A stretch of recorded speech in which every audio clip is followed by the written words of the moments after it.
fais juste une rapide intro et je te laisse la main, Noureddin.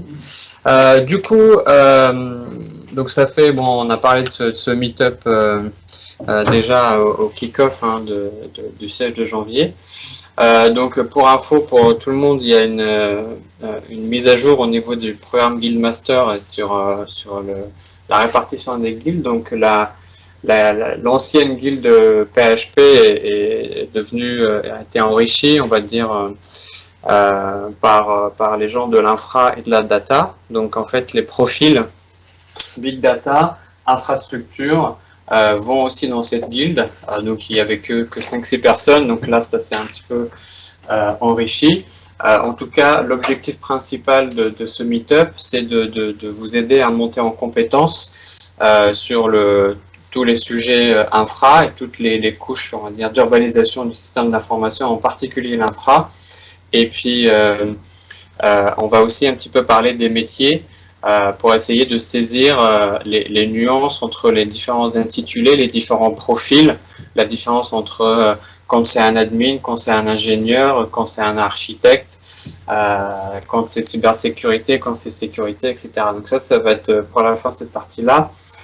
Mais là, il y a une grosse partie avec Noureddin, vraiment sur les concepts de base de l'infra. C'est important de les comprendre. C'est un domaine super vaste et il y a énormément de choses à faire là-dedans. Il y a du coup énormément de besoins pour vous. Au programme, on va définir les différents composants de l'infrastructure IT, le contexte en fait, au sein du système d'information, mais le contexte au sein duquel nos consultants infra vont évoluer. On va expliquer quelques notions techniques de base et on va justement détailler les métiers, les profils, les compétences, les interactions entre différents types de profils. Donc l'objectif, comme l'a bien expliqué Juba, c'est justement une meilleure évaluation des besoins que nous recevrons en termes d'infrastructure, mais aussi une meilleure évaluation des profils que nous voulons justement attirer chez nous pour justement remplir ces missions. On va commencer par définir justement l'infrastructure, l'ensemble du matériel, des logiciels, des réseaux nécessaires pour supporter les services informatiques. C'est-à-dire que c'est pour ça qu'on dit que l'infrastructure, on est un métier qui est application driven, c'est-à-dire qu'on est guidé par les besoins de l'applicatif et du service. Donc ça, c'est la définition en gros, l'ensemble des moyens mis à disposition des applicatifs pour qu'ils puissent offrir leurs services. Alors, j'ouvre une petite parenthèse.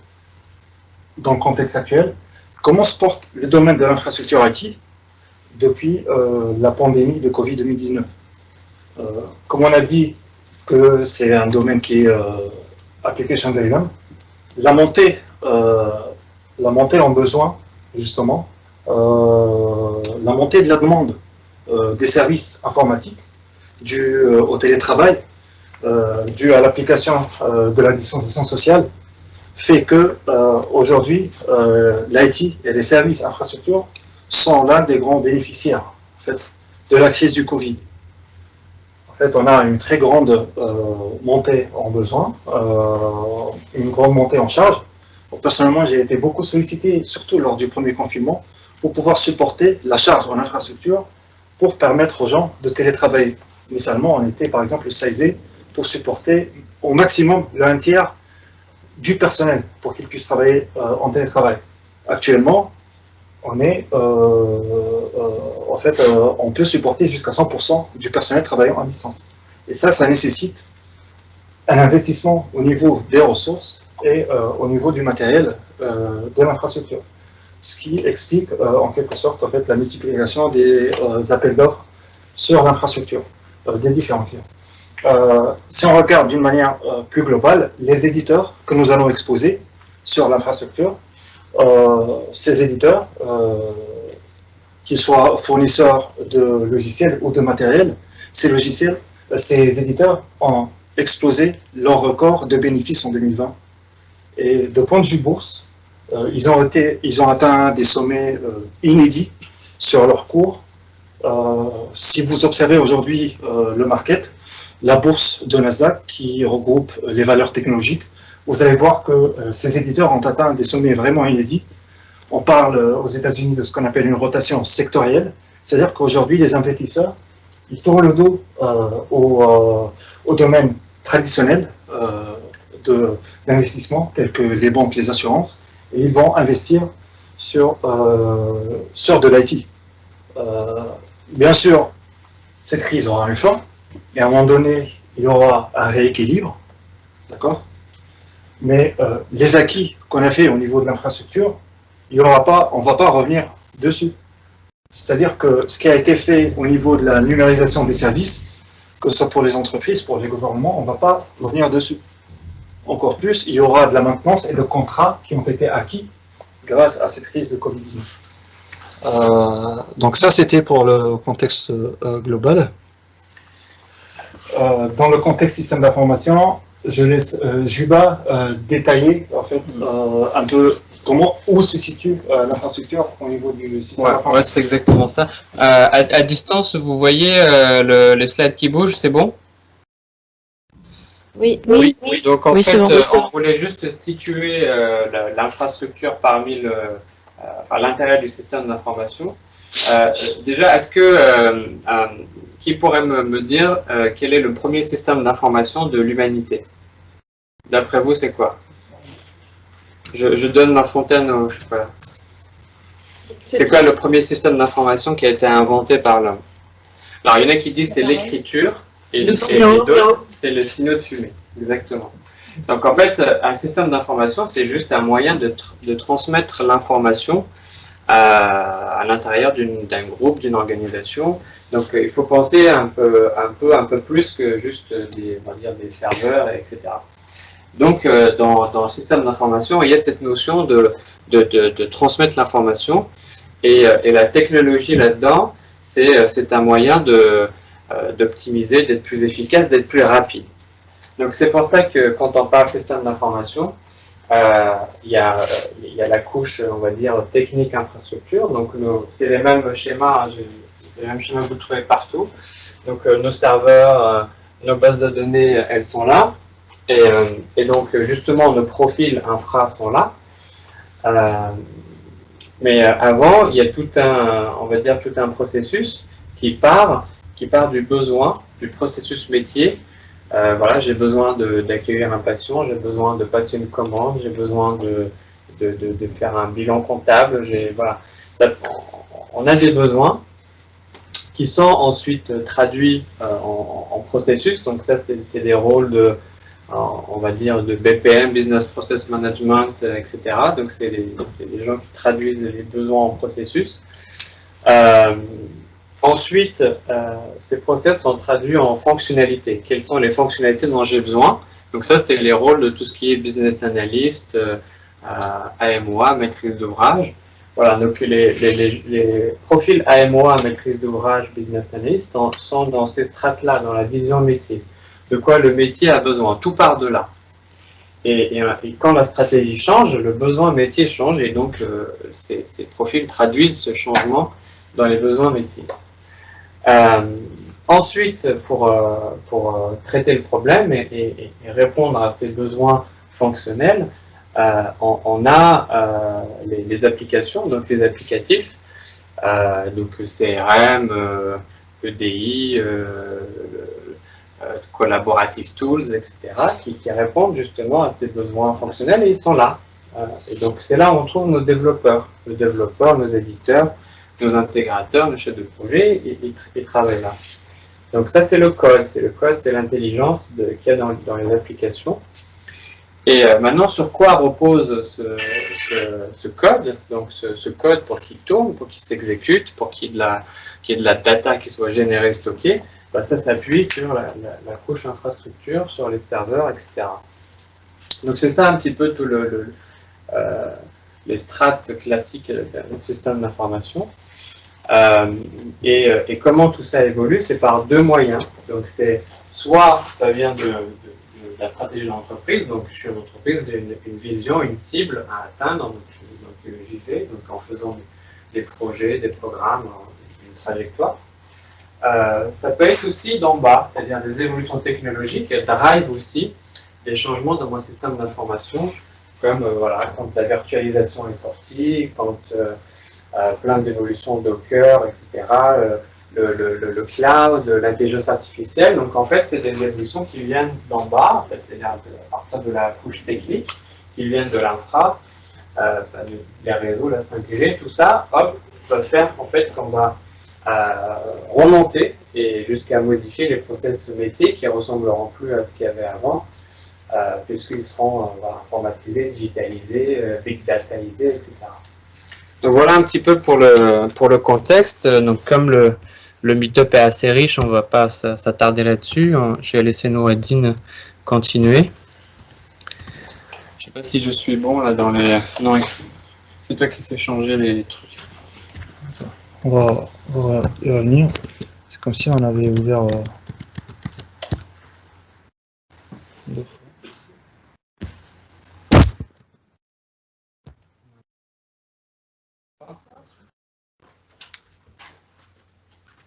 Contexte des besoins. D'où est-ce qu'émanent les besoins de nos clients sur l'infrastructure et dans quel contexte nos consultants sont amenés à exercer. J'ai pu identifier 4 contextes possibles. Le premier, c'est la bureautique, c'est-à-dire que notre consultant il va exercer sa mission au sein des locaux d'entreprise pour justement équiper les locaux d'entreprise et gérer les équipements qui sont situés au niveau des locaux, qui sont, je veux dire, principalement les postes de travail, la téléphonie, qui inclut la visioconférence, les imprimantes, le réseau, qu'il soit câblé ou qu'il soit Wi-Fi. Le deuxième contexte, ça peut être le data center. Le data center, en fait, on décompose 3 éléments essentiels nécessaires à un fonctionnement du data center et au fonctionnement de l'infrastructure en général, qui sont les serveurs, qui fournissent la puissance de calcul, le stockage avec la sauvegarde et le réseau. C'est-à-dire que on a en fait on a aussi nos consultants qui peuvent être amenés à exercer sur l'infrastructure sur le cloud. Et le cloud, ça représente l'IaaS, c'est-à-dire l'infrastructure as a service, c'est-à-dire une infrastructure qui est fournie par un fournisseur justement de cloud.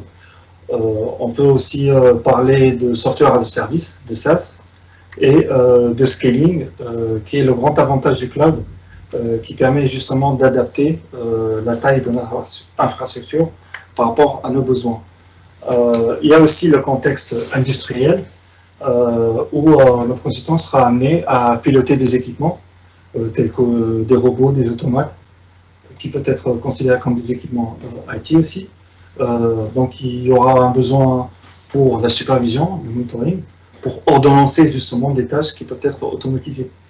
Il y a aussi d'autres classifications possibles des missions au sein de l'IT. On peut parler de missions au sein de l'IT, surtout dans le domaine industriel, si c'est du R&D, c'est-à-dire du recherche et développement, ou si c'est de la production.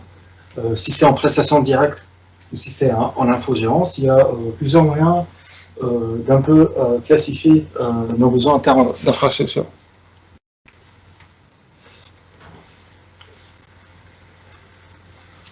Donc, on va se concentrer par la suite sur les data centers. En fait, les data centers sont les locaux en fait, qui sont préparés pour qu'on puisse y mettre nos équipements et qu'on puisse justement supporter nos services informatiques. Ces data centers, en fait, c'est des locaux qui sont spécialisés, qui doivent être justement ventilés, climatisés. La température idéale est de 16 degrés. Il y a une sécurité qui doit être bien renforcée là-dessus. Justement, il y a une protection contre les incendies. Il y a une alimentation en électricité qui doit être redondante. Tout ça pour pouvoir garantir la continuité de service des équipements qui tournent au sein de ces data centers.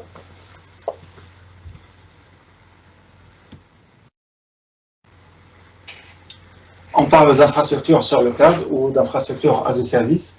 En fait, c'est un marché qui est nettement dominé par les fournisseurs américains qui sont AWS, un service d'Amazon, GCP, Google Cloud Platform, qui est un service de Google, Microsoft Azure, un service de Microsoft, mais aussi on a le fournisseur français OVH.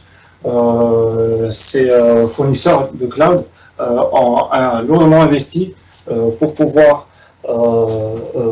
fournir des data centers qui sont situés en Europe, pour fournir justement de l'infrastructure, pour être conforme par rapport aux règles de la GDPR, qui stipule que certaines données ne doivent pas sortir de l'espace de l'Union européenne et sont venus donc concurrencer OVH sur son propre terrain.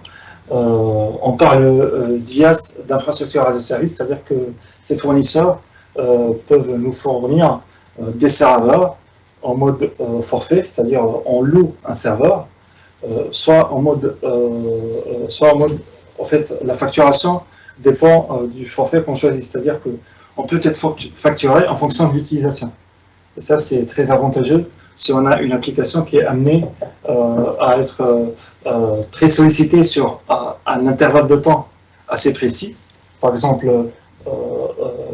si on a une interface de vente en ligne qui est très sollicitée avant le Black Friday, par exemple, ça nous arrange de mettre ça sur du cloud pour qu'elle soit justement scalée, c'est-à-dire sizée, et par la suite, quand le pic passera, on pourra justement remettre notre infrastructure à la taille initiale et payer juste notre utilisation. Donc ça, c'est le gros avantage du cloud. N'hésitez pas à m'interrompre, en fait, on veut que ça soit le plus interactif possible. Je vais juste compléter au niveau des chiffres. Donc le leader, c'est Amazon, c'est plus de 30% du marché mondial.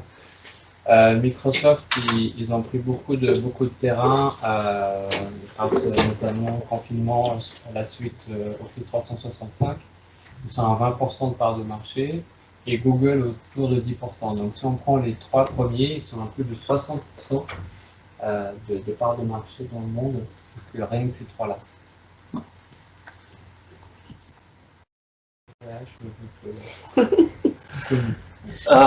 Donc c'est justement pour hoster le hardware et le premier composant de notre infrastructure, ce sont les serveurs qui vont nous fournir cette puissance de calcul qui est concrètement composée de puissance CPU, c'est-à-dire de puissance processeur pour effectuer les calculs et de puissance mémoire. Et en fait, ces matériels sont acquis soit en format achat ou en formule location pour justement satisfaire des besoins qui sont ponctuels. Ces serveurs sont soumis à des contrats de maintenance. C'est ce que fait justement la majorité de l'INCAM, en fait, des fournisseurs hardware, parce que en fonction de la sollicitation de ces serveurs, les pièces tombent plus ou moins fréquemment en panne. Donc, justement, toute pièce doit être redondée au sein de ces serveurs pour garantir la continuité de service. On doit avoir une double alimentation, des ventilateurs qui sont justement redondés, qui vont... Vous voyez comment ils sont en fait rackés dans des armoires qui s'appellent rack. Et ces serveurs, en fait, ils vont essayer, avec leur ventilateur, d'absorber l'air frais depuis devant et essayer de rejeter justement l'air chaud depuis derrière. On parle justement, en fait, c'est pour ça que ils utilisent des ressources qui sont un peu partagées au niveau des armoires et des racks serveurs. Vous avez déjà vu les serveurs Oui, moi j'ai vu. Ça, c'est les consoles là, Ouais, moi aussi j'ai déjà vu. rentrent comme dans des tiroirs. C'est pareil, les switches, c'est comme ça. Donc on parle de rack. Et ça, c'est des baies ou des racks. On parle de rack et les serveurs qui sont on dit rackés, qui existent dans la même rack, utilisent des ressources partagées en termes d'électricité, en termes de réseau. Donc, avant de brancher un serveur sur une armoire, une étude préalable doit être faite, c'est-à-dire une étude de consommation énergétique et une étude aussi de génération, en fait, une étude thermique. Si ça risque pas de trop chauffer en fait, pour ces serveurs, parce qu'un serveur qui fonctionne à fond, ça génère énormément de l'énergie et de la chaleur.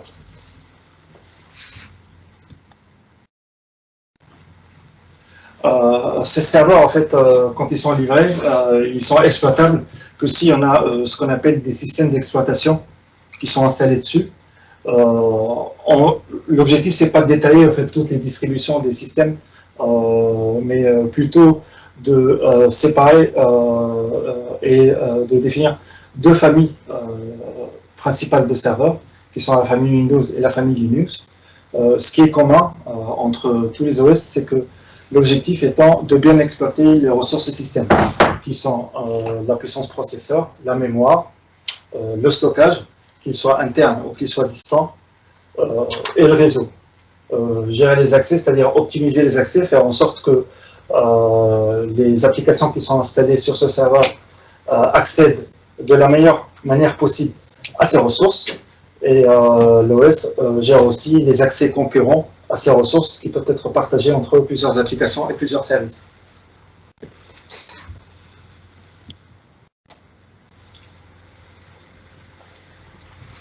Donc, on parle d'un administrateur système, le profil qui gère justement l'OS.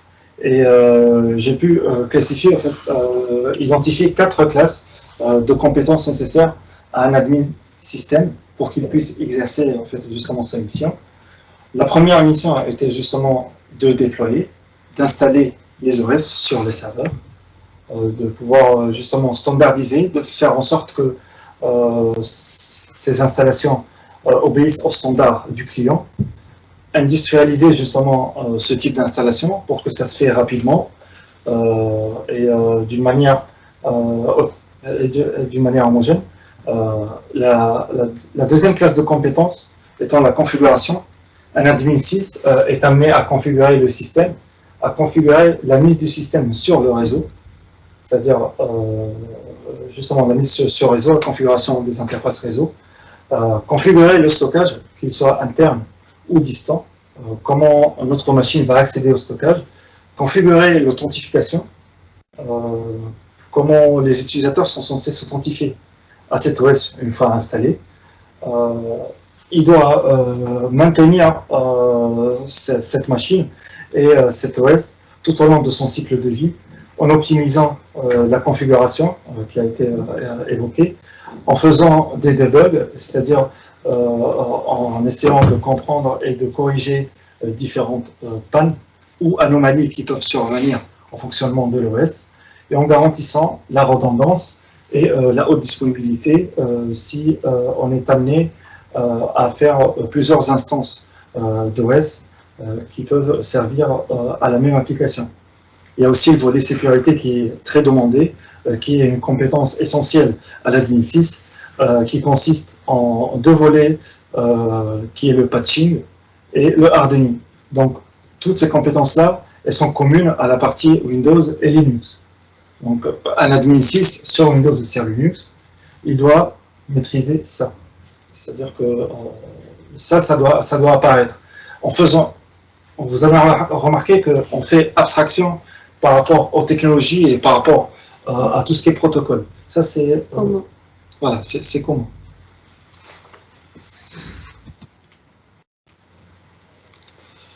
Il y a les services dits services OS, qui sont les services qui sont fournis par l'OS lui-même et qui doivent être donc configurés et maintenus par l'administrateur système.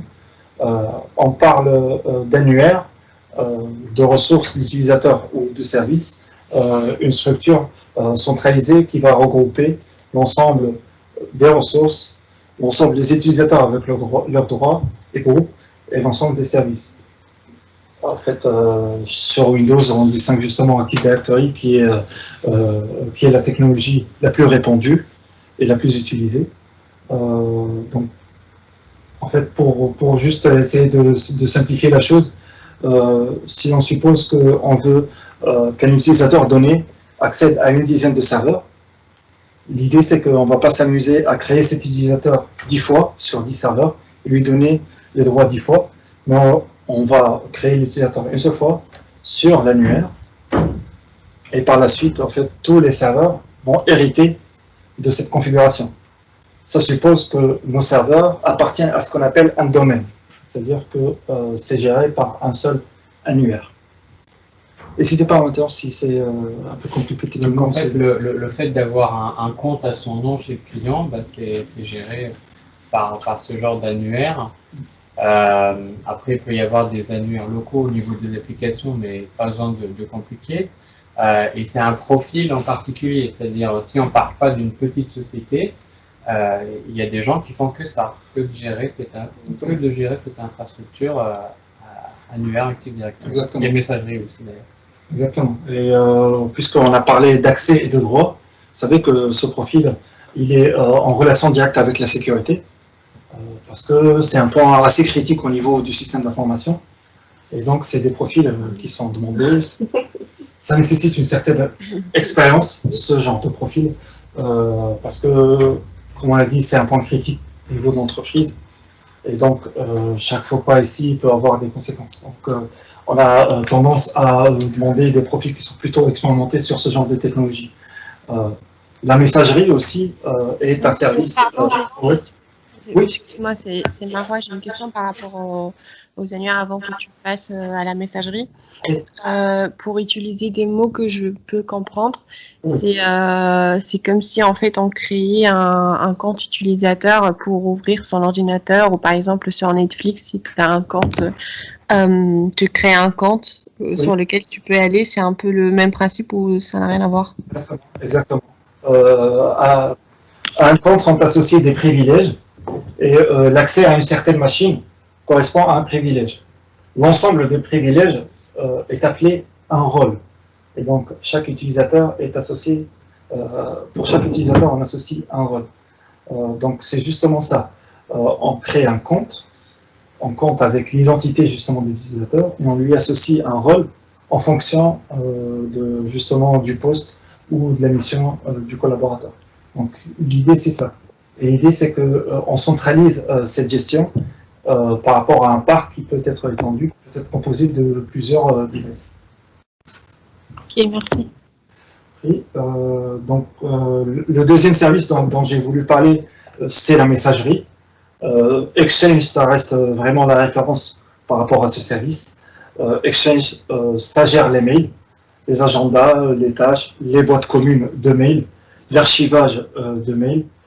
Ça va protéger contre le spam, ça va gérer le stockage, ça va donner des quotas, parce que c'est géré au niveau central, c'est-à-dire que les mails ne sont pas stockés uniquement localement au niveau de notre machine, mais aussi centralement. Ils sont scrutés, je veux dire, aujourd'hui, c'est aussi un secteur qui est en lien direct par rapport à la sécurité, parce qu'ils sont scrutés minutieusement par la sécurité pour lutter contre notamment la fuite de données, si on envoie un mail avec des informations confidentielles, et de justement protéger les utilisateurs internes contre les campagnes de phishing et d'extorsion.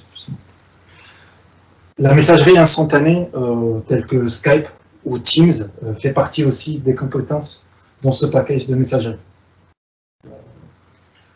En fait, les services liés à l'OS, on peut en compter plusieurs, mais j'ai choisi ces deux services-là parce que, je veux dire, d'après mon expérience, c'est les services les plus demandés. En fait, et c'est des profils à part. Comme je sais pas, il vient de préciser, il y a des gens qui font que ça, et il y a un vrai besoin par rapport à ça, en fait, surtout pour les infrastructures qui sont étendues. Et l'intérêt de centraliser cette gestion au-delà de la sécurité, c'est par exemple quand vous arrivez, on vous crée votre compte une fois et vous avez accès à tout ce à quoi vous devez avoir accès en fonction de votre profil, sans donner les accès un par un. Et pareil, quand vous partez, on vous supprime de l'AD et pouf, vous n'avez plus accès à rien. C'est aussi l'intérêt. Oui.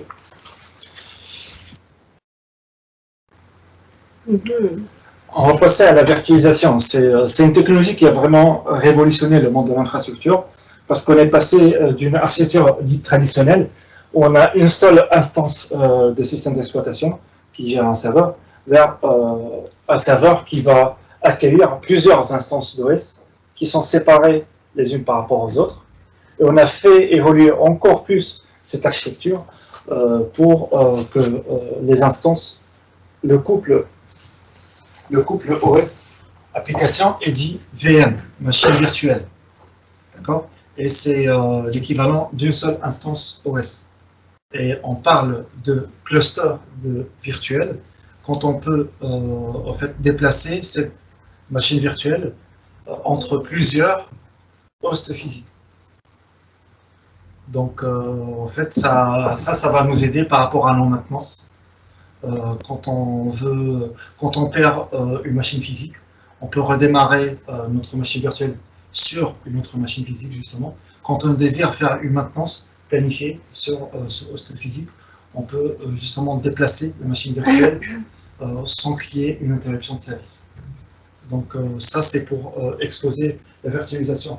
En gros, en fait j'ai cité trois hyperviseurs, c'est-à-dire la virtualization layer, la couche de virtualisation. Elle peut être gérée par justement trois éditeurs. VMware qui domine très largement le marché. Red Hat qui a son propre hyperviseur, c'est-à-dire RHEV, Red Hat Virtualisation, et Microsoft qui fournit justement son hyperviseur dit Hyper-V. Les clients qui vont utiliser les deux derniers hyperviseurs le font pour des contraintes financières. Parce que de point de vue fonctionnalité, de point de vue sécurité et évolution, VMware bat à tous les plans en fait, RHEV et Hyper-V. Les profils VMware sont très demandés. Ça nécessite des compétences au niveau des systèmes, du stockage et du réseau. Nurdine, c'est Marwa. Pour la virtualisation Red Hat, est-ce il faut qu'elle soit installée sur Linux pour que ça fonctionne ou est-ce que ça marche sur les deux? En fait, on n'a pas besoin d'installer un OS sous un hyperviseur. En fait. C'est plutôt l'inverse qui est vrai. C'est-à-dire que l'hyperviseur de Red Hat, dit RHEV, s'installe directement sur une machine physique vierge, d'accord, et peut par la suite hoster d'autres instances d'OS dans Windows. C'est-à-dire que la réponse à ta question, c'est que non, on n'a pas besoin d'installer Linux au-dessous de notre hyperviseur Red Hat.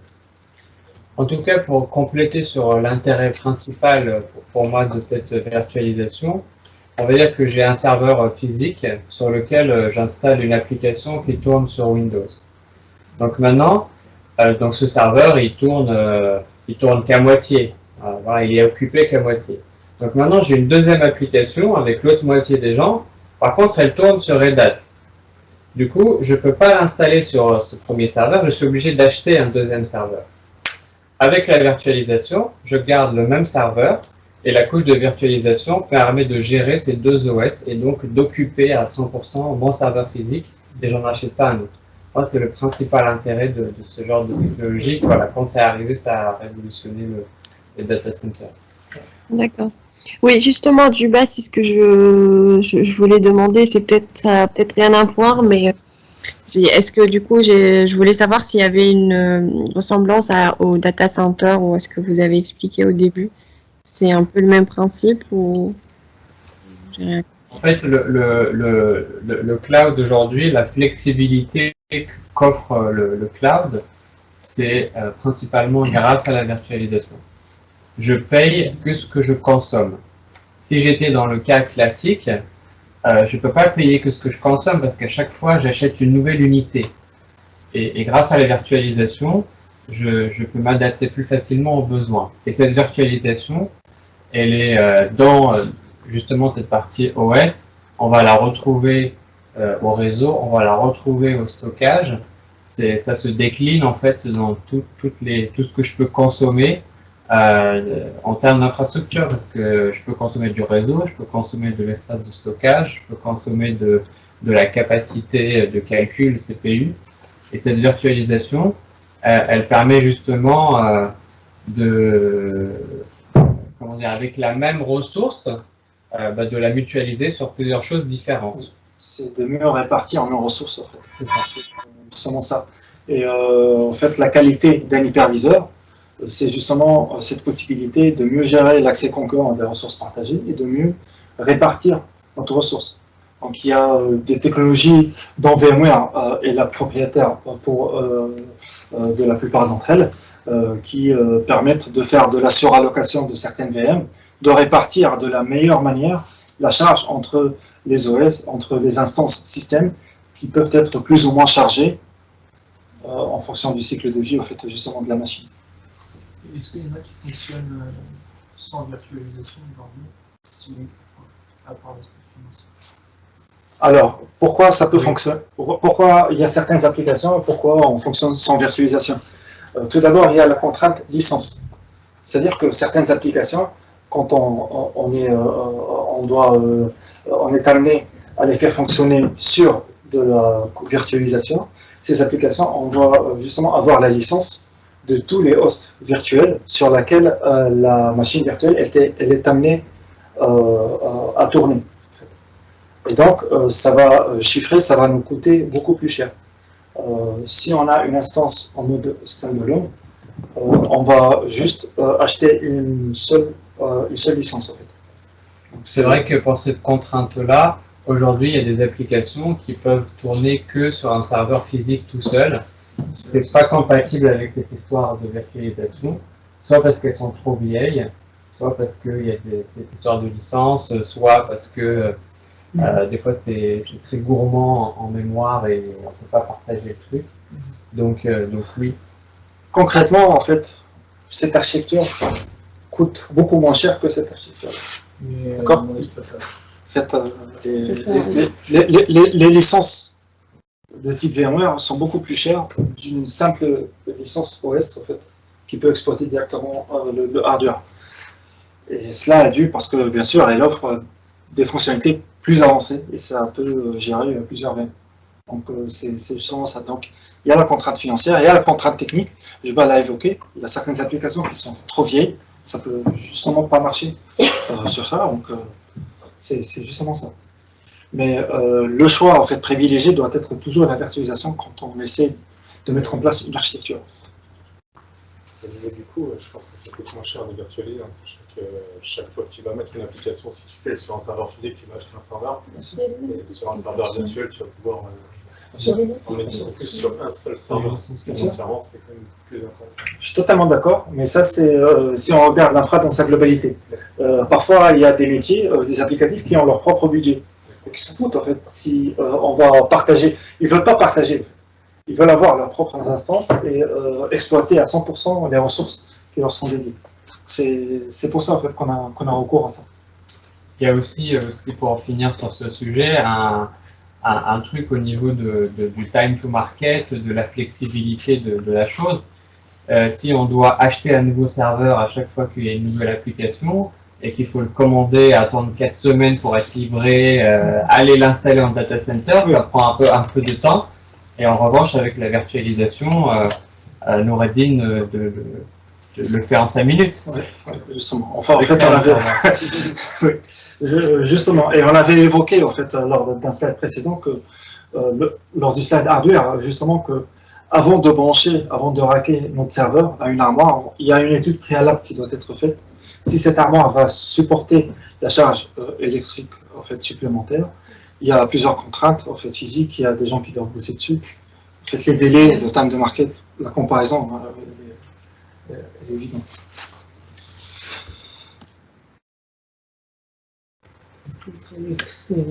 Alors, Citrix, voilà un domaine d'activité qui est très prisé depuis la pandémie, justement parce que ça permet de virtualiser ce qu'on appelle les postes de travail.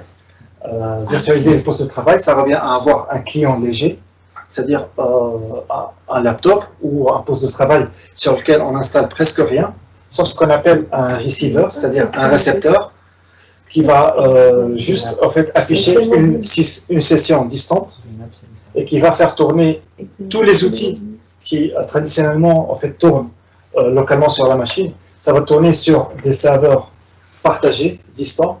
Et ça va nous afficher les résultats sur notre poste de travail. C'est comme un VPN en fait. C'est comme un VPN. En fait, c'est justement, ça fait partie du VPN. Ça fait partie du VPN. Ouais. En fait, ce qui est lourd dans le réseau, c'est les données. Donc en fait, dans ce cas-là, les données elles restent dans le data center, elles tournent dans le serveur. Et en fait, ce qu'on envoie par le réseau, c'est juste une image.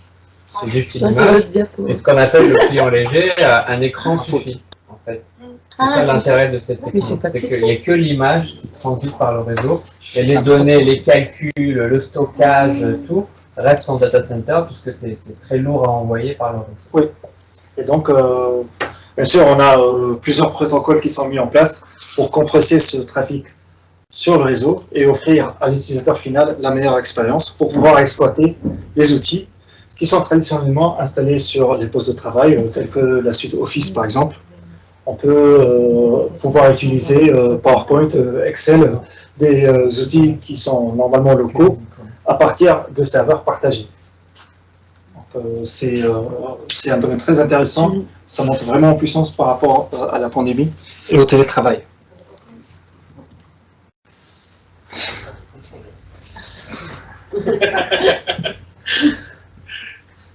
Le stockage. Alors, là on parle du deuxième pilier en fait, justement de l'infrastructure, de la deuxième brique qui est vraiment essentielle pour notre infrastructure. C'est le stockage. Et on identifie deux architectures en fait, du stockage qui sont les plus répandues. On parle de NAS, Network Attached Storage, c'est-à-dire c'est du stockage comme service qui est fourni à travers l'infrastructure réseau de l'entreprise. On parle de SAN, Storage Area Network, qui est du stockage qui est présenté via une infrastructure qui est dédiée. Ces switches-là sont dits des switches broken, sont des switches dédiés au stockage, qui sont branchés d'un côté à notre baie de stockage et de l'autre à nos clients, qui vont accéder à ce stockage partagé. Alors le stockage, pour moi, c'est le truc le plus dur à comprendre en infra. Hein. C'est pour moi vraiment. Après, c'est de la mise en réseau de stockage. Ça permet de faire, par exemple, les répertoires partagés. Les répertoires partagés, on stocke dans un répertoire et le voisin le voit, etc. Donc c'est grâce à des technologies comme ça. Notez, ce qui est important, je pense, Ordine, c'est les technos, enfin, c'est plutôt les éditeurs de solutions et les constructeurs. On sait qu'une étape, c'est du NAS, quoi. C'est son. Voilà. L'étape, c'est clairement une étape, c'est du NAS, quoi. Quand vous voyez du Dell EMC, généralement, c'est du NAS. Oui. Ça fait les deux. Du NAS, c'est points forts. Ils font les deux, mais généralement, on les utilise pour leurs points forts, quoi, et pas pour le reste. Et tu as raison, justement, de le mentionner parce que.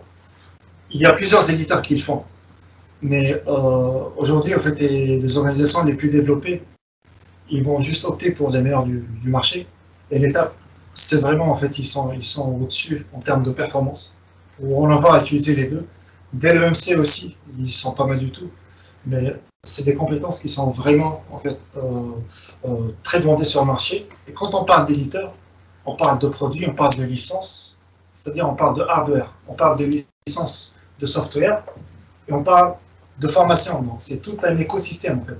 C'est-à-dire qu'ils vont former les gens de l'infrastructure à leur technologie, ils vont faire leur propre certification, leur propre circuit de formation, et c'est tout un écosystème en fait.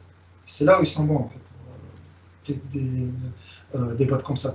Alors une question, selon vous, quelle est l'architecture la plus performante? Moi j'ai une question. Et mais il y a des gens qui font du NAS et du SAN sur NetApp et sur Dell EMC en même temps, non? Alors, parfois, bonne question. C'est intéressant ce qu'elle dit. C'est juste pour répéter un peu pour reformuler. Vous pouvez trouver chez le même client du NetApp et de l'EMC.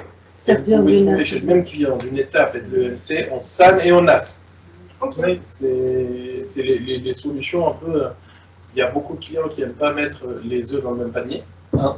Ils vont faire intervenir beaucoup d'éditeurs sur les solutions. Et en fonction aussi, comme c'était je pense ça le sens de ta question, c'est en fonction du besoin du projet, est-ce que tu es en mode data center, est-ce que tu l'es pas, est-ce que si, est-ce que ça, et tu peux avoir les deux architectures en même temps. Gardez pas trop en tête le NAS, le SAN, machin, on s'en fout. À notre niveau, sachez que ça existe. Quand un client vous dit NAS, ou quand vous voyez NAS sur un CV, vous savez que le mec il fait du stockage. Voilà, c'est ça. C'est l'info à retenir. L'info à retenir, c'est que quand en face un mec parle NAS SAN, il s'attend pas à ce que tu sortes chez Valar. C'est pas à toi de le sortir. Mais par contre, si tu vois un mec qui fait de l'ingénierie système ou machin et qui met NAS ou SAN sur son CV, bah tu comprends tout de suite, tout seul, qu'il fait aussi un peu de stockage.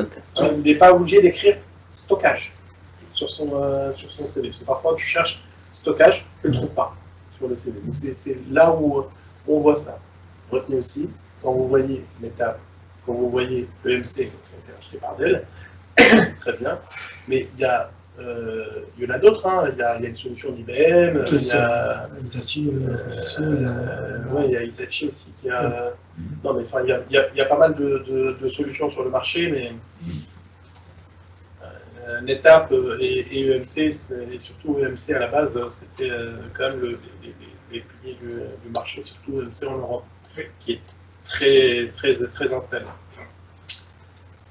Le poste d'ingénieur stockage, en fait, c'est un poste clé au sein de l'infrastructure. Les données, c'est ce qu'il y a de plus précieux en fait, pour chaque organisation.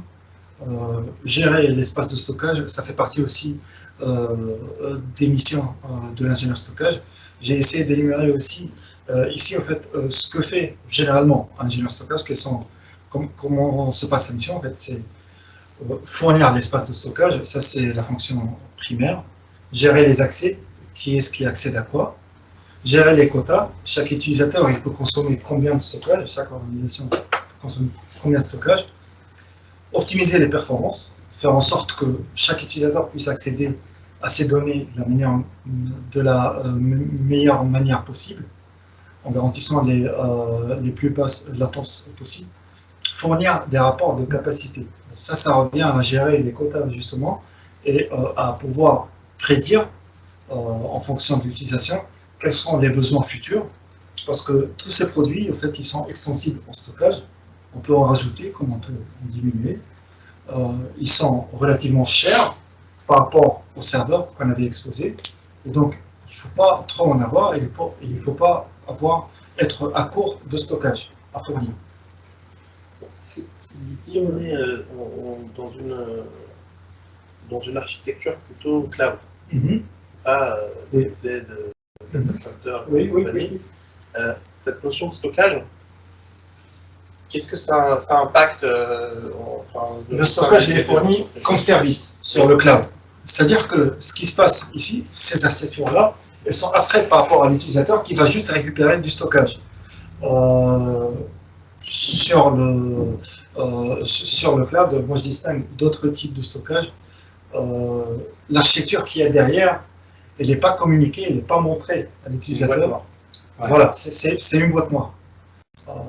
Mais tu achètes finalement du quota, des accès, des choses un peu comme ça, mais tu ne gères pas du tout ni l'architecture, ni l'infrastructure, ni les outils, ni rien. La redondance, les accès, tout ça, c'est pas géré en fait au niveau de l'utilisateur final. Donc quand quelqu'un il va gérer du stockage sur cloud, c'est-à-dire qu'en quelque sorte c'est un utilisateur de ce service. D'accord. Donc, en gros, aujourd'hui, si on est dans des DSI où ça tend à disparaître, et on le voit de plus en plus, on garde le minimum, il y a des data centers qui sont lâchés par les plus grosses DSI. On n'a plus besoin d'un ingénieur stockage, mais on aura peut-être besoin d'avoir des ingénieurs systèmes qui ont une sensibilité sur le stockage ou des ops un peu cloud qui ont cette sensibilité-là. Exactement. Moi, je pense que en termes de compétences, on tend vers des profils qui sont plutôt polyvalents, qui peuvent utiliser ces services qui sont fournis par le provider cloud, et que ces profils qui sont spécialisés sur la technologie cloud, à un certain moment, ils vont être monopolisés par les fournisseurs cloud. C'est-à-dire qu'ils vont travailler de l'autre côté, c'est-à-dire au niveau du fournisseur, au niveau du data center. À un moment donné, Andy il a raison de le souligner, les data centers, par rapport à leurs frais de gestion, ils ont tendance un peu à disparaître et on a tendance à aller sur le cloud. Oui. Donc, on a besoin de profils qui sont plus polyvalents et les profils qui sont justement spécialisés, à un moment donné, ils seront embauchés que par les éditeurs, que par les fournisseurs cloud. Moi, c'est comme ça que je vois en fait les tendances. Mais je pense qu'on a encore un peu de temps parce que chez les clients, il y a quand même énormément d'applications legacy qui ne vont pas aller dans 6 mois sur le cloud. Il y a du cloud privé aussi. Il y a du cloud privé. Mais en fait, on en a parlé tout à l'heure, le billing, ça peut être un avantage comme ça peut être un inconvénient du cloud. Parce qu'on paie ce qu'on utilise, mais si on charge la machine à mort dans le cadre d'une grille de calcul, ce qui est le cas pour les clients qui sont dans le domaine industriel par exemple, ça ne les arrange pas d'aller sur le cloud parce que ça va vraiment chiffrer.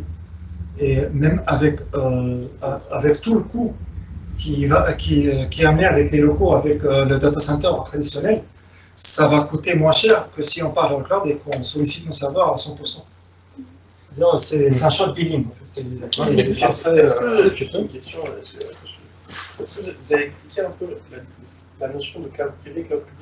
Non, on a juste exposé le cloud, mais on ne sait pas à faire. Une petite aparté comme ça, si tu peux très simplement expliquer, le cloud public, c'est plutôt les fournisseurs. Voilà. Et le cloud privé, c'est les organisations en interne qui peuvent fournir des services et des infrastructures à leurs clients en interne. Ce qu'on a exposé tout à l'heure, les fournisseurs qu'on a exposés tout à l'heure, c'était du 100% public. Et OVH, Amazon AWS, GCP, c'est du public. Ce qui peut se faire en interne, c'est du privé, sur la base de virtualisation, sur la base d'OS, justement. Et c'est un service qui peut être... C'est aussi souvent en partenariat avec des spécialistes du cloud.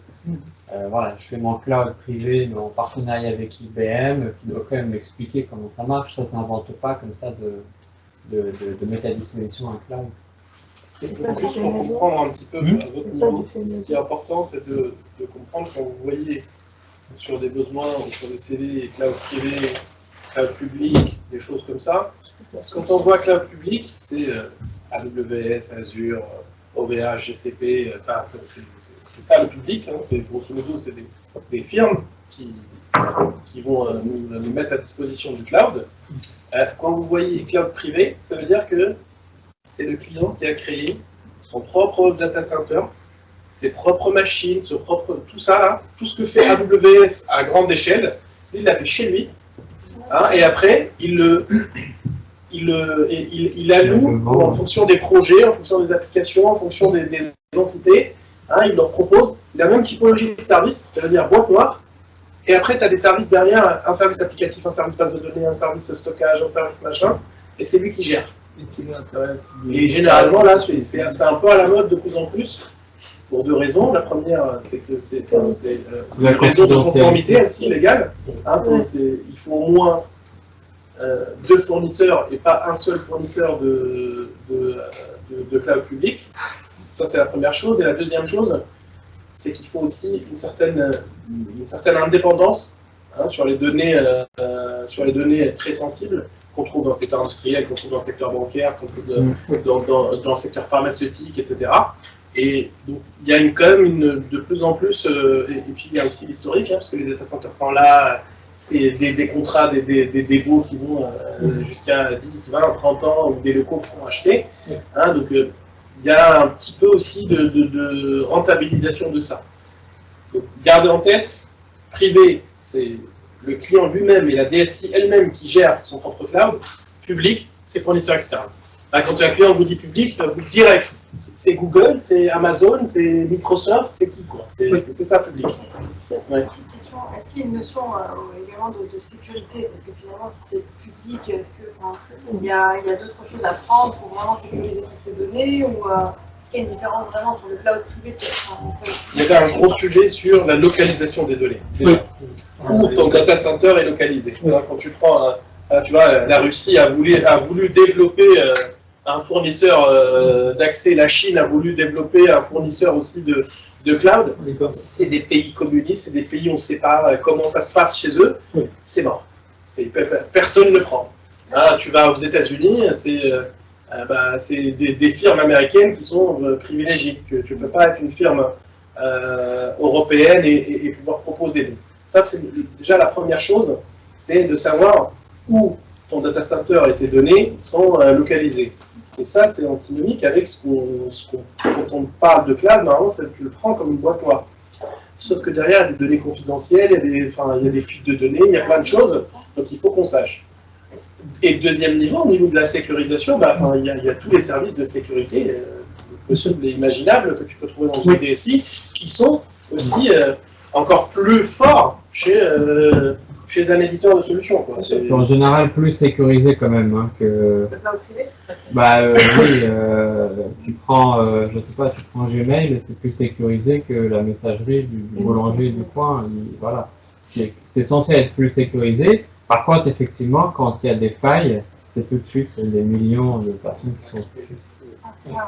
Sachant que ces éditeurs, en fait, ces fournisseurs de cloud proposent de la sécurité as a service. C'est-à-dire qu'on peut vous facturer le fait d'encrypter vos données quand vous accédez à la console d'administration, par exemple.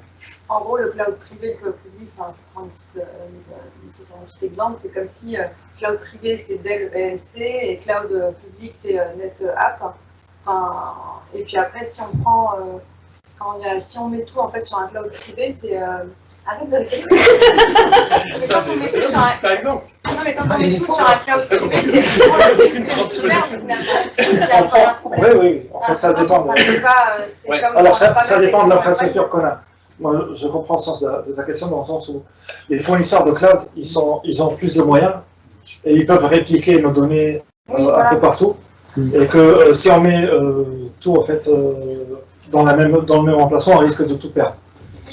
On va y venir parce qu'on va justement entamer le chapitre.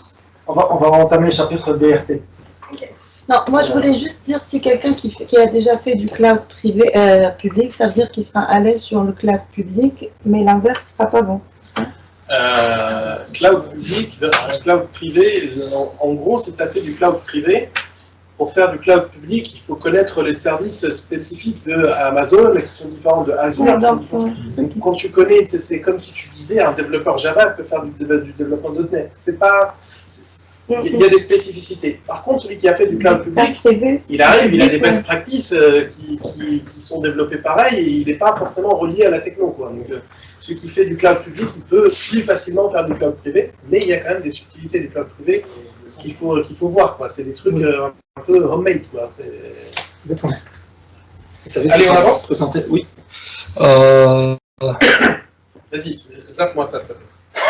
Vas-y, il y a presque plus de besoin sur le marché sur ça. Ça fait 10 ans que j'ai pas vu un ingé sauvegarde. Je suis pas 100% d'accord. D'accord, bah vas-y alors fais-le.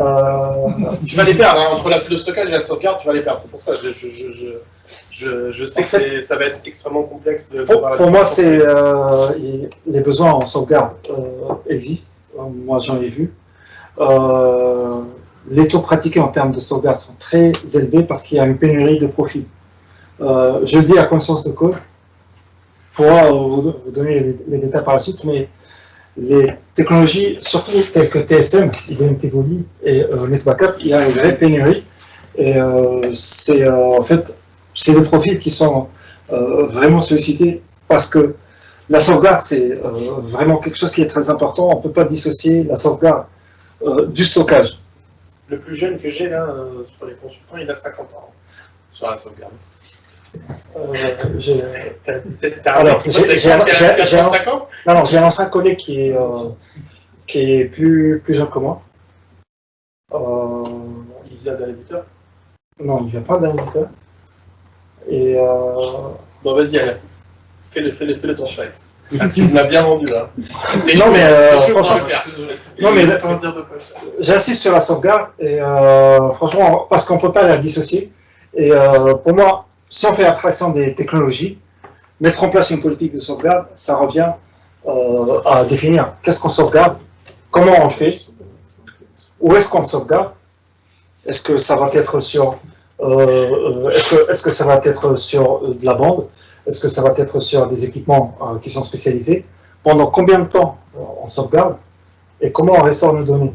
Ces questions, c'est parce que le hardware qui est destiné à la sauvegarde et les licences qui sont destinées à la sauvegarde sont très très coûteux. C'est chiffré en termes de volumétrie qu'il y a à sauvegarder. Et donc, en fait, on ne peut pas sauvegarder tout. Il y a des priorités qui sont à établir pour pouvoir justement optimiser les coûts sur cette partie-là. On est avec la sauvegarde, la partie incident et DRP. On n'est jamais à l'abri d'un incident, en fait, surtout si on est sur des data centers physiques. En fait, voilà, avec ce qui s'est passé chez OVH. Allez, notre correspondant informatique. Disaster. Ouais. Disaster Recovery Process, c'est en gros notre politique pour la continuité de service, c'est en gros notre plan de reprise d'activité. Voilà, qu'est-ce qu'on fait? En fait, il n'y a pas que le data center qui crame. En fait, c'est nos locaux. En fait, sont plus accessibles. Il y a une catastrophe naturelle. Comment on va reprendre contact et d'où est-ce qu'on va commencer? Quelles sont les documentations qu'on va regarder en premier? Quels sont les services qu'on va restaurer en premier? Et l'établissement en fait d'une politique pareille, d'un process pareil, le documenter, revient en fait à définir dans un premier temps deux indicateurs. Combien, au bout de combien de temps on doit rendre le service dans le cas initial. Et quel est le volume de données qui est acceptable, qu'on accepte de le perdre, le RPO. Et sur la base de ça, sur la base de ces objectifs-là, on va définir une politique, dite politique d'activité, de continuité de service, et on va investir dessus.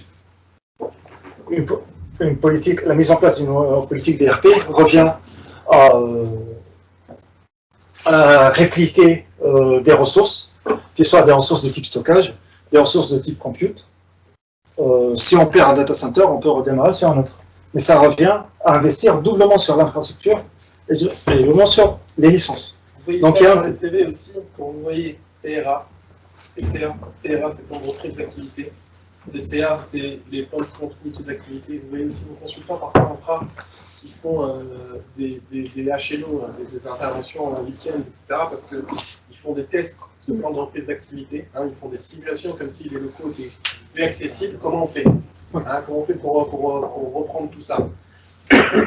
Donc ça, tu le relis toi avec toute la partie sauvegarde. Oui, avec la partie sauvegarde justement. Après, sur la stratégie, les clients ils ont de plus en plus tendance à internaliser parce que c'est critique et qu'ils ne veulent pas trop prendre de prestations. Sur tout ce qui est mise en place et définition du PCA et du PRA sur la définition de la stratégie en elle-même, ils ont tendance à internaliser.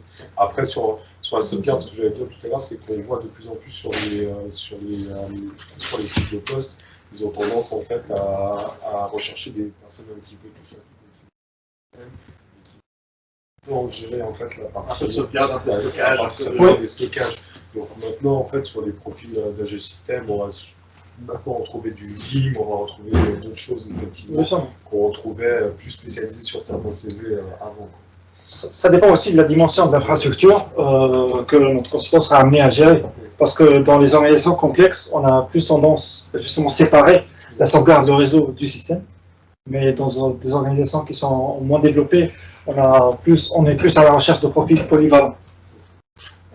Donc le réseau, qui est la troisième composante critique de notre infrastructure, je distingue trois compétences de base pour le réseau, qui est le câblage, switching qui revient à la commutation, c'est-à-dire interconnecter les équipements qui appartiennent au même réseau, le routage qui revient à interconnecter des réseaux divers.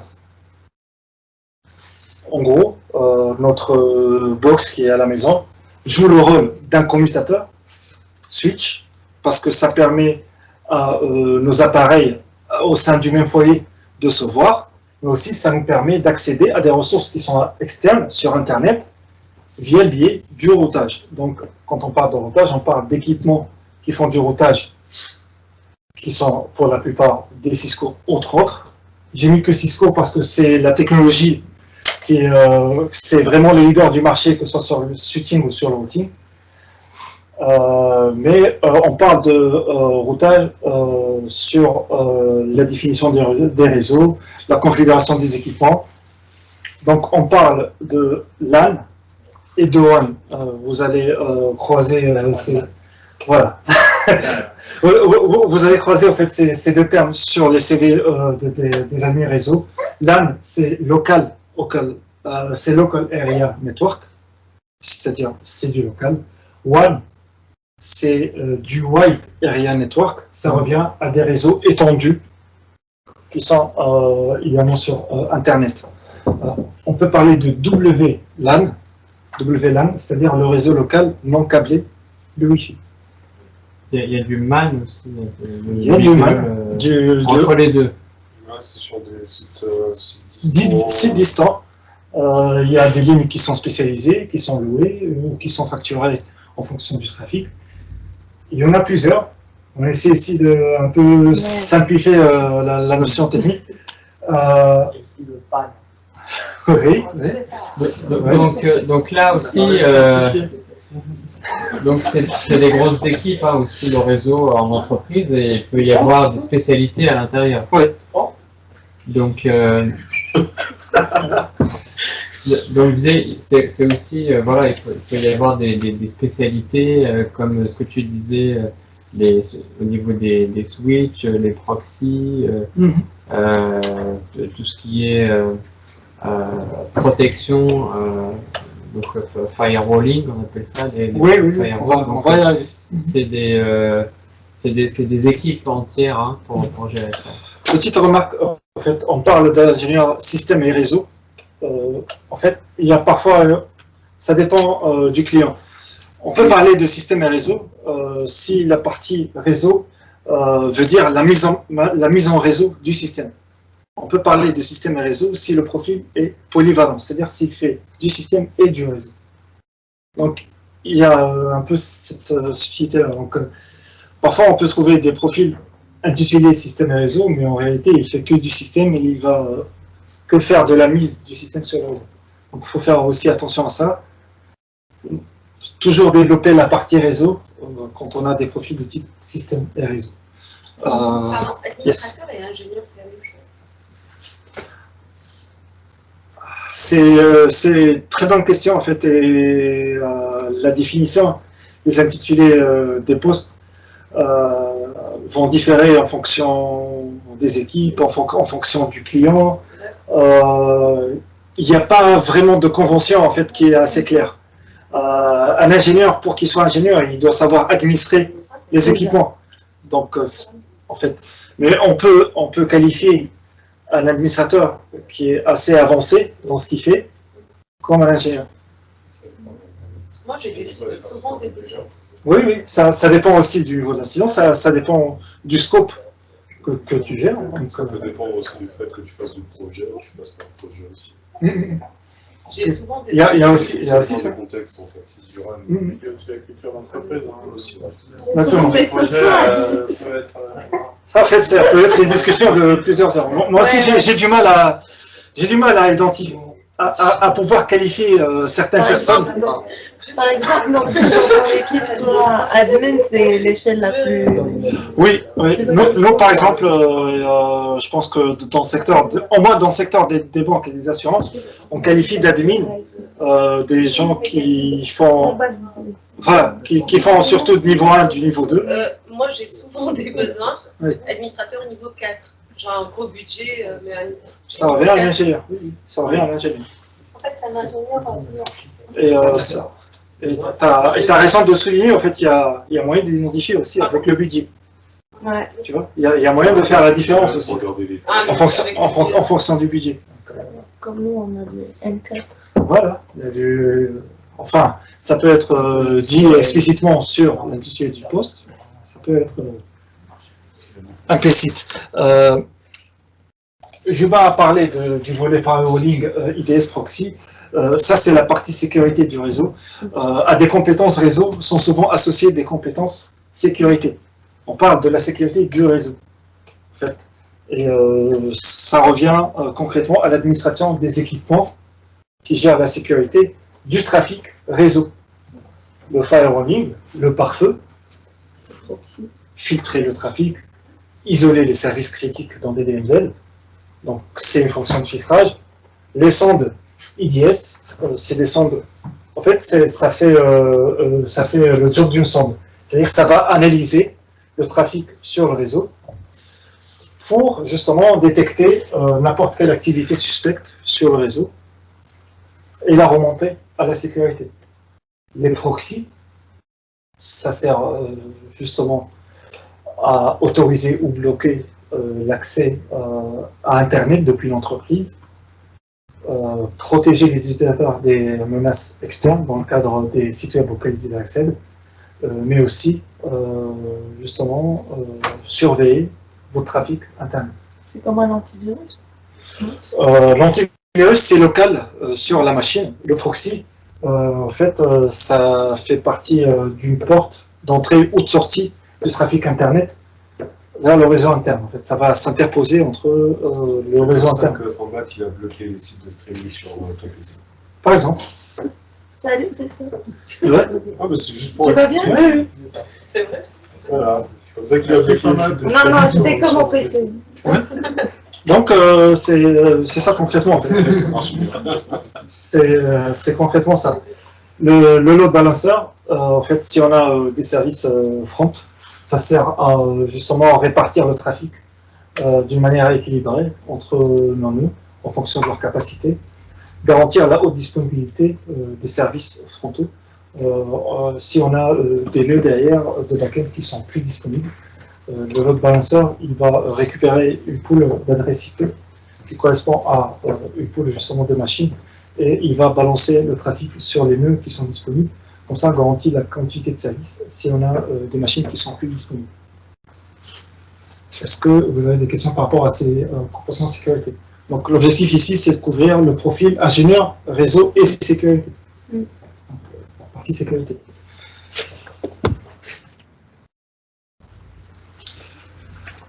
Un besoin qui ne manque pas, qui est vraiment pas enfant en fait en ce moment, la téléphonie IP, parce que les gens, ils ont déserté un peu les locaux.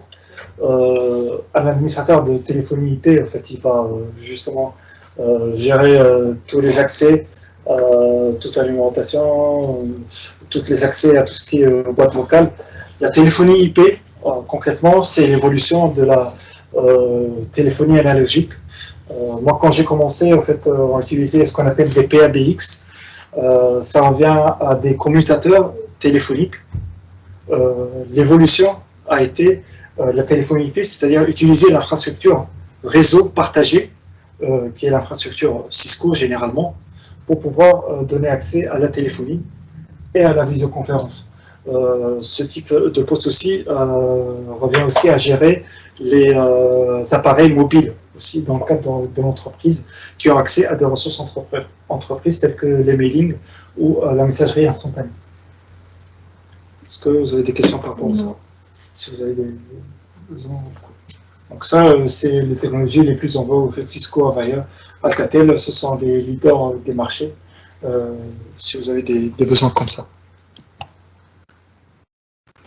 La supervision des infrastructures. Donc, justement, au-delà des outils, en fait, qui sont, il y a vraiment une grosse variété des outils en fonction de ce qu'on utilise comme infrastructure, en fonction des services, en fonction des éditeurs. Pour moi, l'important pour mettre en place de la supervision sur notre infrastructure, qu'elle soit on-premise ou sur le cloud, c'est répondre à ces questions. Qu'est-ce qu'on va surveiller? Avec quel outil? Quand est-ce qu'on va alerter? qui est-ce qu'on va alerter en cas d'alerte, comment on va le faire et que faire en cas d'alerte. C'est-à-dire que on peut avoir tout sous surveillance, mais on ne va pas réveiller nos administrateurs au milieu de la nuit pour tout et n'importe quoi. Il va falloir vraiment identifier le type d'alerte et les actions qui peuvent suivre sur ces alertes. Et bien sûr, quand notre administrateur il va se réveiller au milieu de la nuit, il ne va pas commencer à réfléchir ce qu'on doit faire dans cette situation, mais il va plutôt appliquer une procédure qui doit être prédéfinie. Et donc, dans le cadre de la supervision, on parle de définir une procédure, c'est répondre à la dernière question, que faire en cas d'alerte. Ces outils que je viens, en fait, il y en a une grosse diversité, mais ces outils peuvent être installés en prémisse et peuvent être utilisés en tant que service sur le cloud. Donc là, ça surveille tout seul, automatiquement, et dès qu'il y a une saturation, bah, ça vous envoie des alertes. Oui. Voilà. Donc il faut que les alertes parviennent aux bonnes personnes et qu'il y ait vraiment le bon volume d'alertes et d'informations, parce que trop d'informations justement tue l'information, et à force d'avoir des alertes tous les jours qui ne sont pas pertinentes, quand on a une vraie alerte, on ne va pas la regarder. Donc je pense que c'est très important de bien en fait, définir les alertes et le périmètre ici. Un autre domaine qui est associé à la supervision, l'analyse des logs. Sur des infrastructures qui sont vraiment complexes, on a plusieurs types.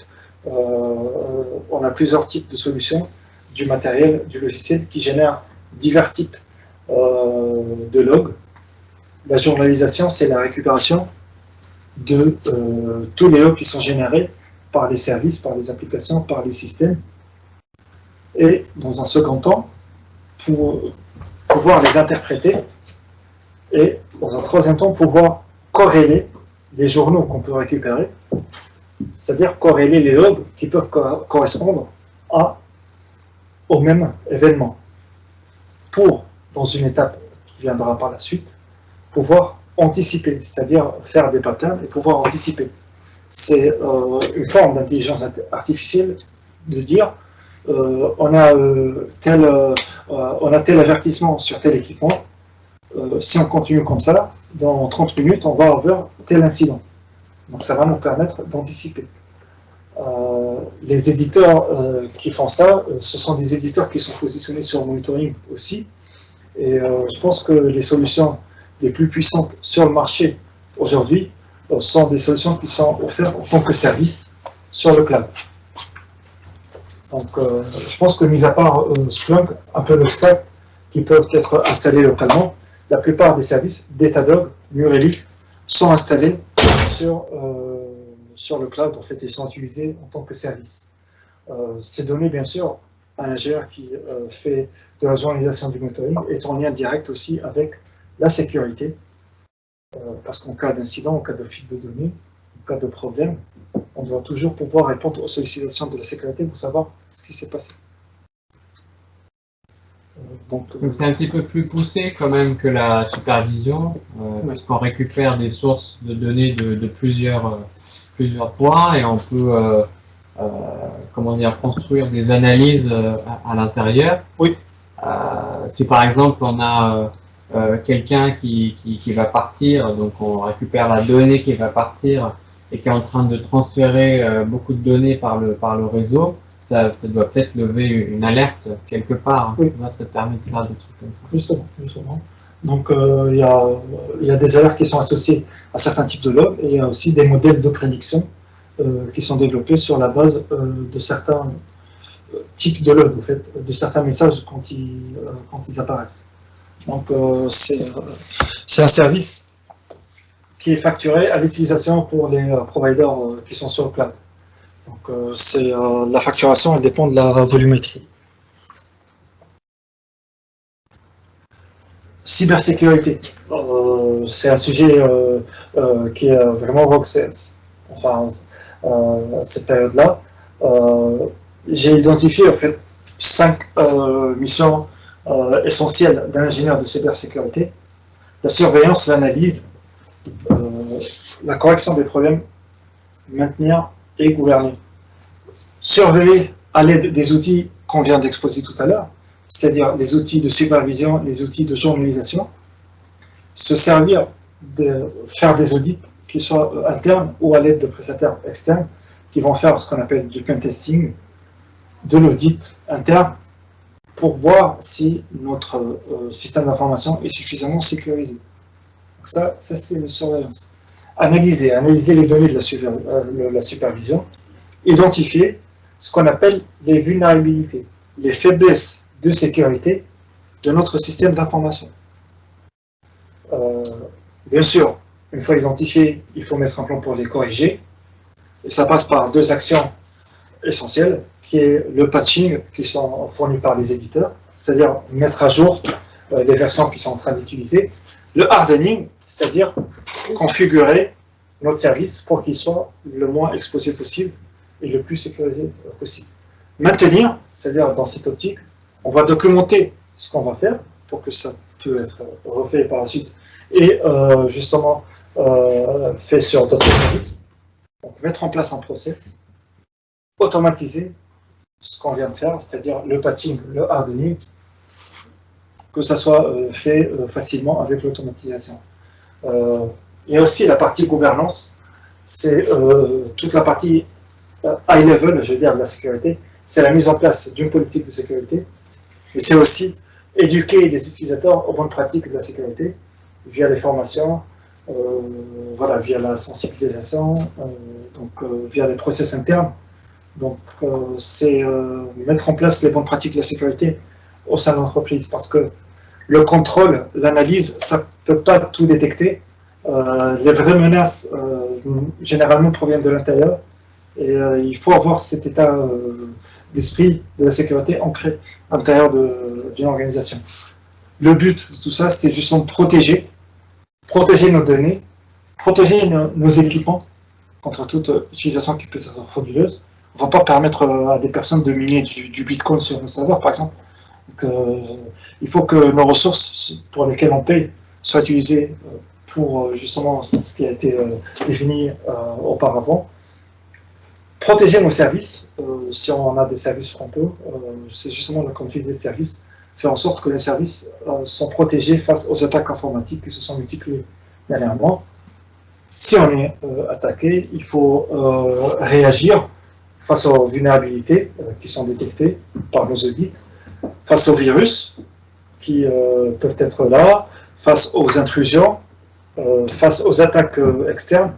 Donc il faut réagir, et il faut réagir vite et fort en corrigeant ou en isolant en fait, le composant qui est infecté.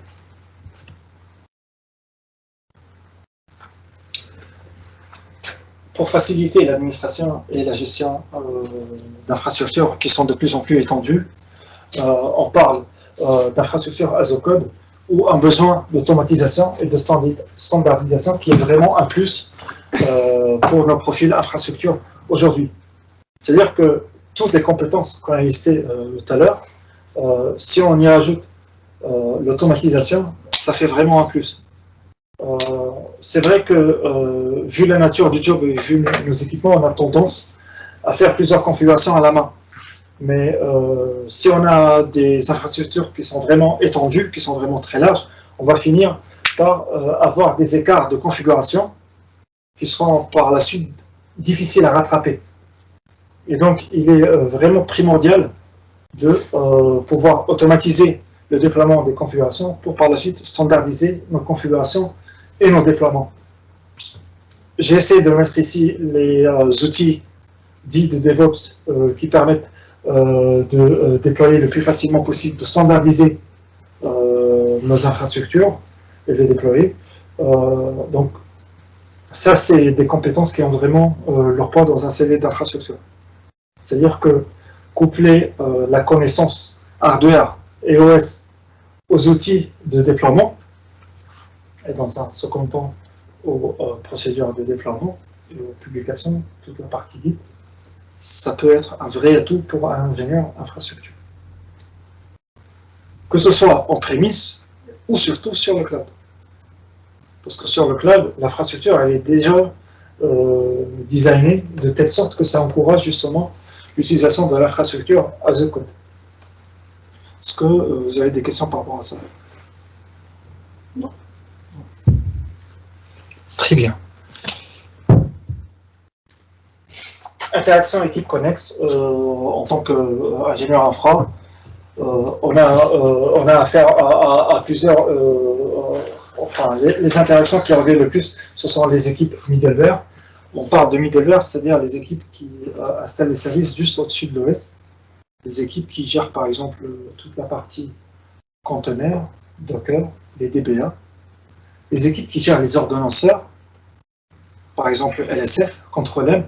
Ça, ce sont des besoins qui sont récurrents sur le marché et qui sont en interaction directe avec les équipes infra. Les développeurs, bien sûr, parce que ce sont nos clients et que, comme je l'ai souligné au début et que je le répète, on est application driven. On est là pour satisfaire les besoins de nos applications et de nos développeurs. La sécurité, on en a parlé. Les services généraux, parce qu'on exploite des locaux dans le cadre d'un data center ou dans le cadre de locaux normaux. Les fournisseurs en matériel ou en logiciel, le contrôleur de gestion, parce qu'on est bien sûr amené à faire des achats et des acquisitions, ou de la location pour du matériel ou du logiciel. Alors, les activités en général, au fait, d'un ingénieur infra, ça revient un peu à ça. Et en grande partie, c'est commun à tous les métiers de l'IT. Je voulais juste souligner la partie soft skills, le profil de l'ingénieur infrastructure en soft skills. C'est-à-dire, en entretien, ça nous intéresse d'avoir un ingénieur infrastructure qui a sa première qualité, qui est la rigueur.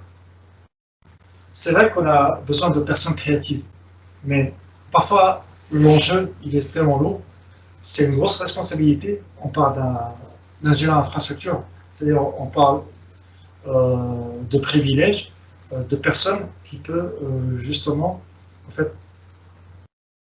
en cas de faux pas, causer des dommages qui sont parfois irréparables. Donc c'est pour ça qu'on a besoin de rigueur. On a besoin de réactivité, parce que parfois il y a des incidents et que notre priorité doit être toujours la continuité de service. On doit être réactif pour restaurer le service en cas d'incident et non toujours être à l'écoute de nos utilisateurs. Disponibilité parce qu'on est parfois amené à intervenir dans les heures non ouvrées pour justement effectuer des opérations qui ne peuvent pas être effectuées en temps normal. Ça revient à peu près à faire et aussi être disponible pour l'astreinte parce qu'on parle d'ingénieur de production aussi. Donc c'est la prod et en cas d'incident, une ressource humaine doit être sollicitée pour réparer le problème.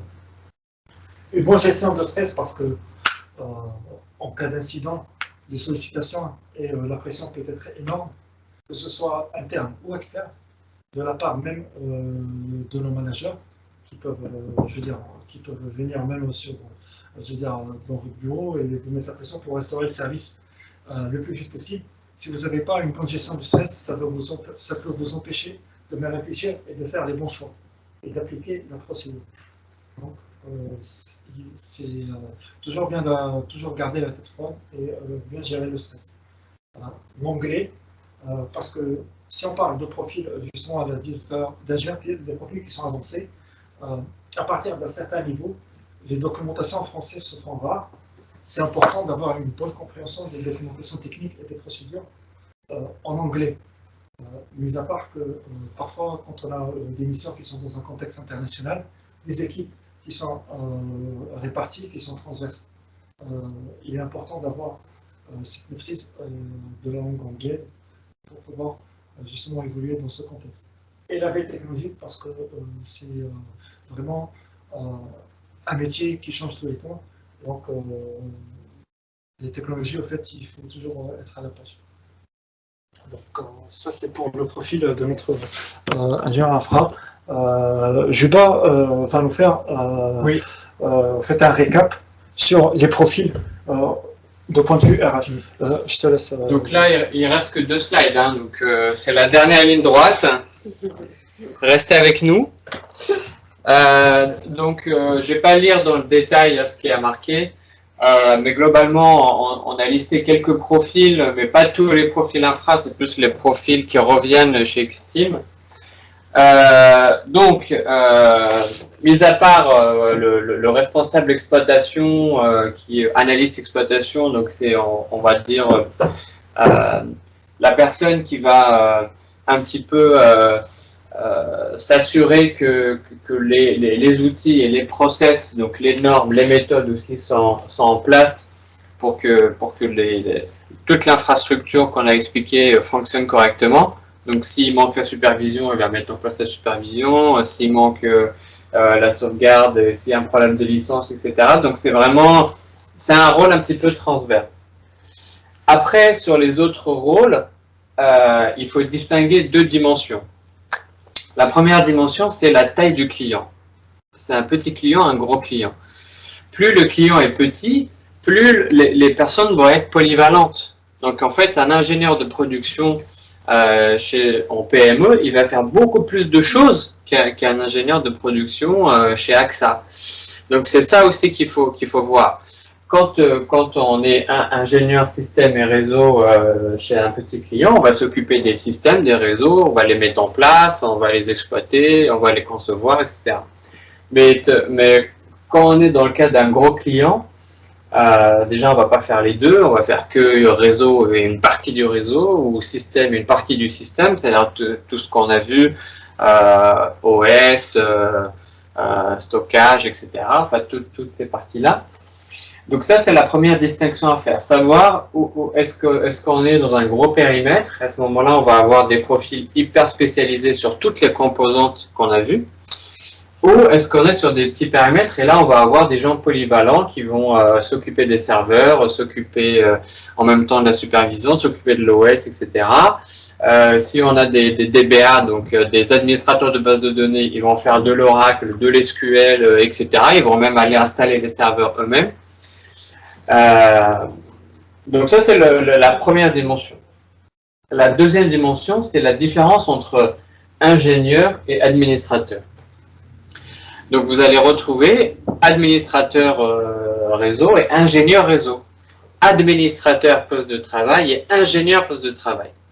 Donc, alors moi, ce que j'ai, ça reste que des terminologies, il faut bien sûr regarder la fiche de poste en détail, mais le truc que moi j'ai constaté, en tout cas dans la pratique, c'est qu'on appelle ingénieur celui qui fait la conception, celui qui conçoit le système, celui qui est capable déjà de comprendre l'architecture autour de son outil, de son application ou de son serveur, etc.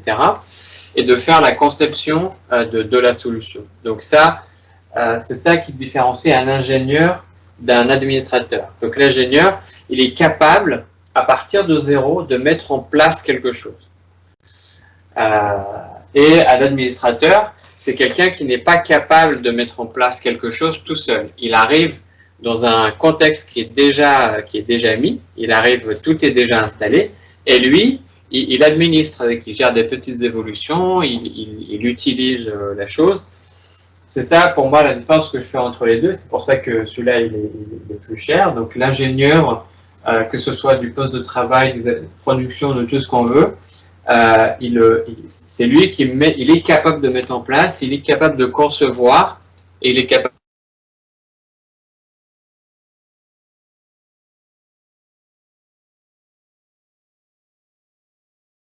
Allô?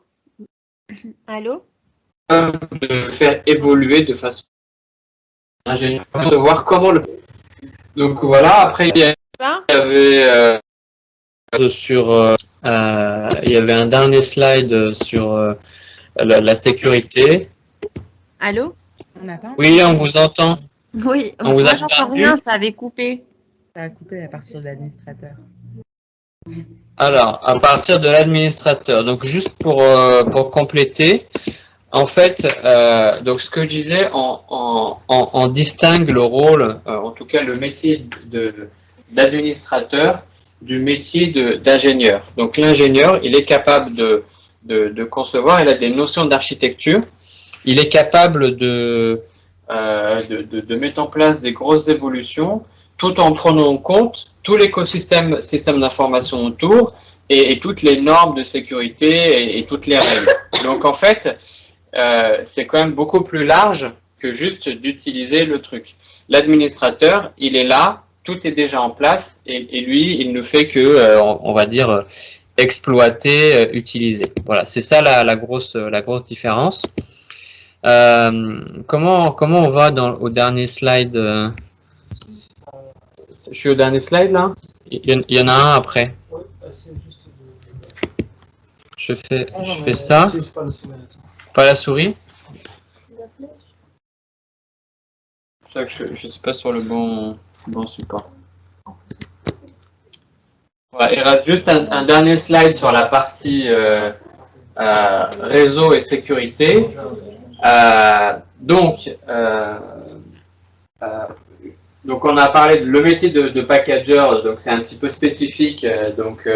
C'est quelqu'un qui prend le code d'une application et qui va l'adapter au système d'information en place. Donc il y a des outils pour ça. Voilà, SCCM, bravo Emna. Donc c'est pas un truc de ouf. Packager, c'est niveau administrateur, on va dire. Ensuite, ingénieur cloud et virtualisation. Donc quand on parle de ingénieur virtualisation, c'est ingénieur de production, hein, tout simplement, quand on est dans une architecture on-premise. Et sinon, quand on parle d'ingénieur cloud, c'est ce qu'on disait tout à l'heure, donc il connaît les contrats, il connaît les services proposés par AWS ou par un autre fournisseur cloud et il est capable de conseiller au client quel est le meilleur service à prendre en fonction du besoin. Voilà. Ensuite, ingénieur sécurité réseau, ingénieur cybersécurité. Donc la sécurité, c'est au sens large, et la cybersécurité, donc c'est tout ce qui est menace extérieure, voilà, intrusion dans le système d'information.